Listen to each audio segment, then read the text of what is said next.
Good evening, everybody. Good evening. So, thank you all for being here. This is my third Dharma talk in the capacity of a novice priest. And each time I have the opportunity to sit here, I realize what an amazing privilege it is to be sitting here. But I have mixed emotions. I think of Ryokan in his words when he says, "Do not rattle your teeth until you are fully awake and aware." And I am certainly not that. So it feels a little awkward to be expounding on the Dharma, but here we are. So in that vein, I read somewhere that you should teach what you most need to learn. And so tonight will be an attempt to elucidate some of the things that I feel that I need to learn, that I'm working on. I used to sit up here and say, I'm working myself out. This is an opportunity for me to work myself out. And that's still true to a certain degree, but Dogen has a phrase, negotiating the way. And I think that is a much better phrase as to what we're actually doing, or what I'm actually doing. It's a more inclusive phrase. Working myself out just felt a little solitary to me and not actually what was going on. And it's an effort that I do, that we do together. It's something that can only be done together. It's never solitary. Originally, this talk was going to be, or was titled "Protecting the Dharma." That was the working title. But Edo-san, she talked about water in one of her talks during the sesshin. And it got me thinking about the ocean. Let me back up and just say one thing about negotiating the way, and sort of part of the process that I'm working with, and that is part of negotiating the way is placing absolute trust in the way. And that hasn't been an easy thing for me to do. And part of the reason is I think too much. Thoughts too often get in the way of actually understanding what is happening right now. And that's where negotiating the way happens. It happens right now. So as I said, Edo was speaking of water and how powerful water is. And I got to thinking about the ocean. I have spent a lot of my life on the ocean, in the ocean, around the ocean. I was a commercial fisherman up in Alaska for 16 years.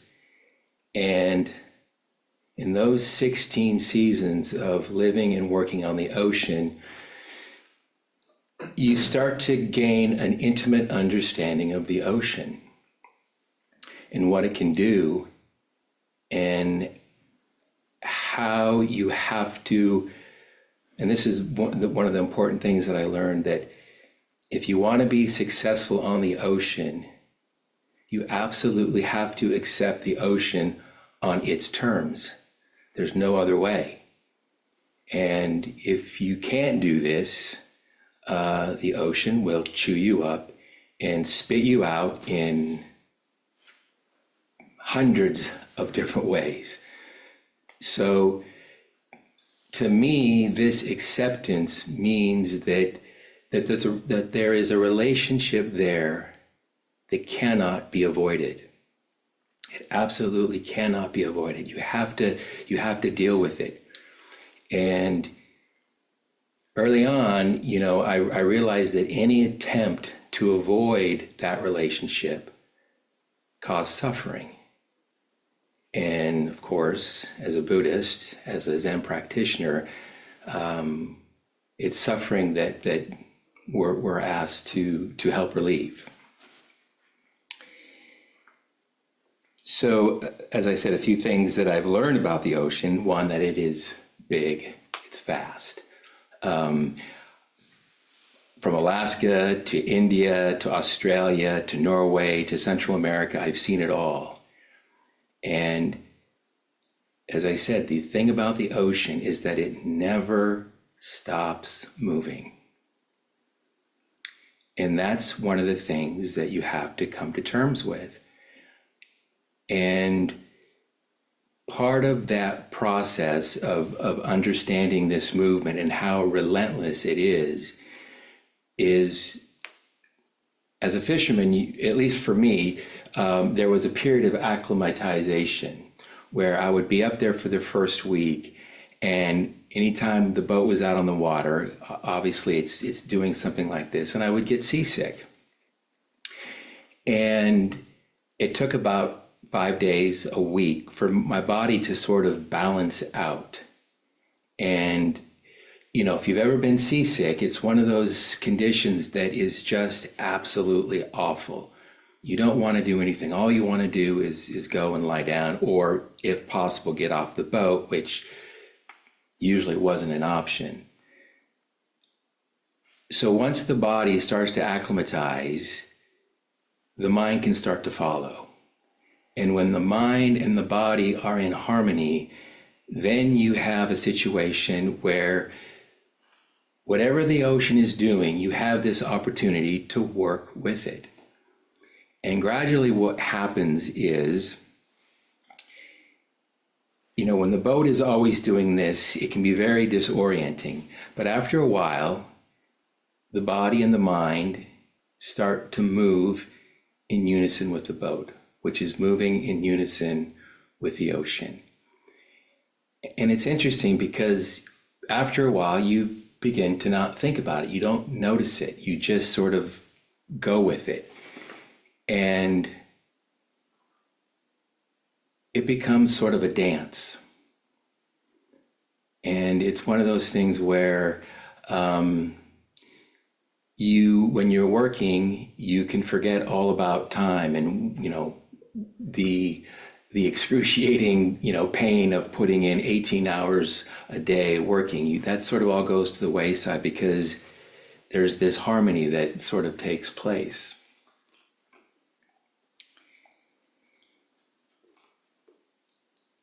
Another part of this relationship that has to be met is making the boat seaworthy.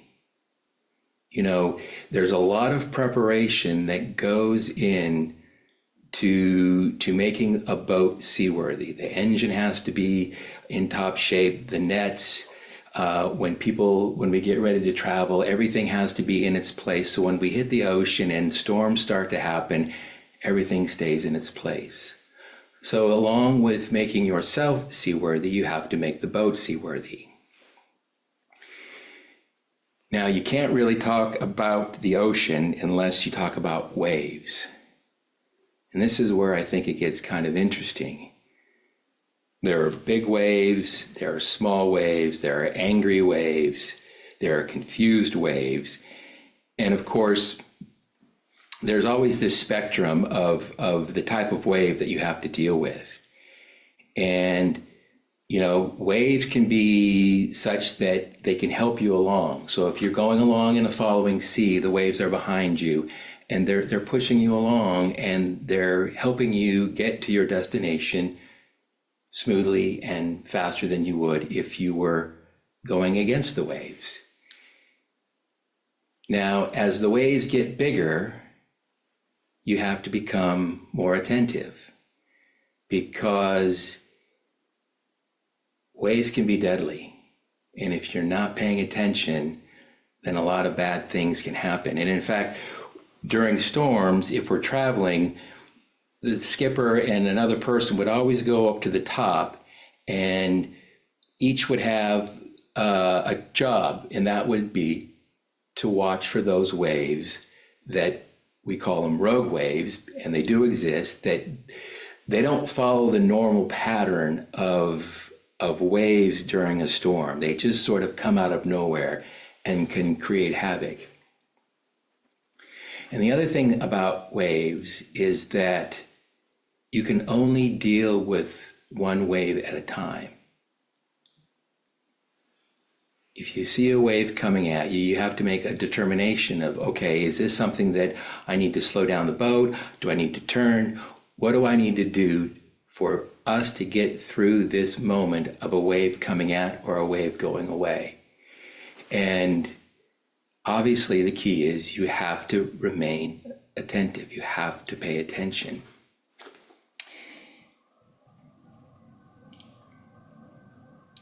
And of course, each wave has its moment. We deal with it, and then it's gone. And then there are those waves that all you can do is you just hold on. You hold on. When you see a wall of water 30 feet high coming at you, it's one of those waves where you have to completely give over and just hope that you and the boat and the crew can all get through it. You know, there is an ethos among fishermen, and I think there is an ethos among all occupancies where there's this, there's always that chance of harm or getting into harm's way. And whenever people are in distress, whenever people are in need of help, we were always willing to drop whatever it was that we were doing and go out and help. There was this ethos of always looking out for each other. And you could count on other people to be there when you needed them. At 6 o'clock every evening during the fishing season, we would all gather around the radio and listen to the weather report. And each night, Peggy was her name, would come on and give the weather report. And when I was up there, she had been doing this for 40 years.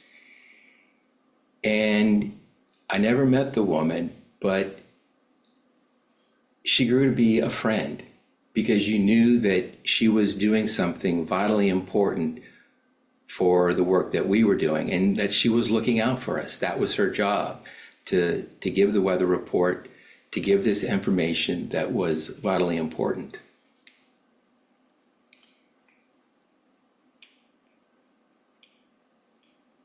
Now, as I said, I think the ocean is a good metaphor for the Dharma. The Dharma is vast, and all sorts of things are going on. All sorts of things are coming at us all the time.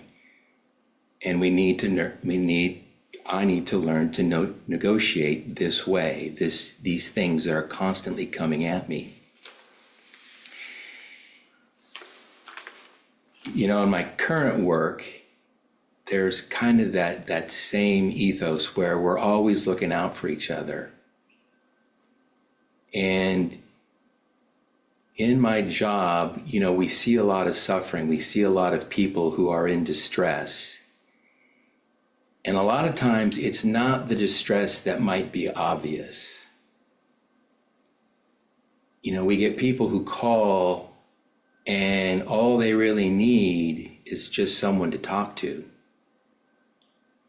And so part of my job has become just sort of bearing witness to that suffering. And it's subtle, and a lot of times you don't fully understand what is happening when it's happening. Because all that they need is someone just to listen to what they're going through.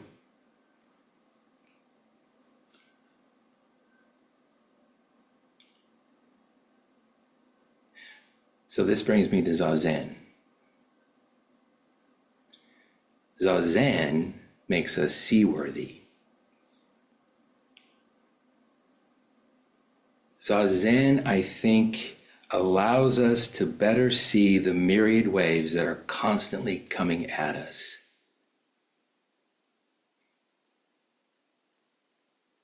As I become more aware of this deep relationship with these waves, with these moments that are happening, I begin to recognize my suffering as being no different than yours. And it opens up for me an entirely new perspective.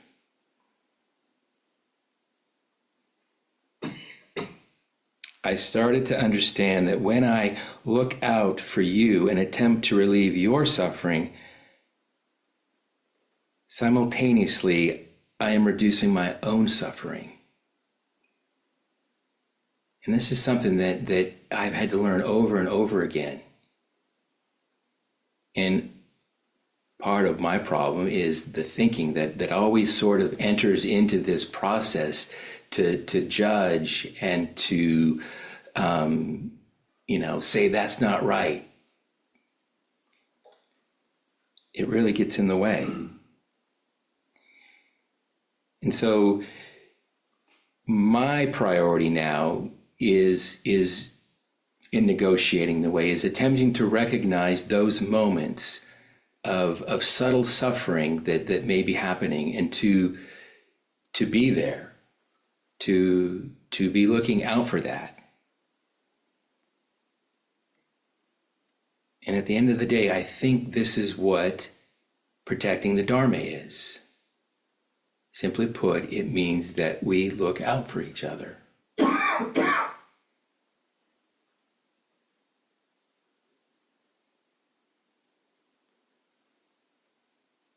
always struggle with simple, it's like, really? Can it be that simple that we just take care of each other?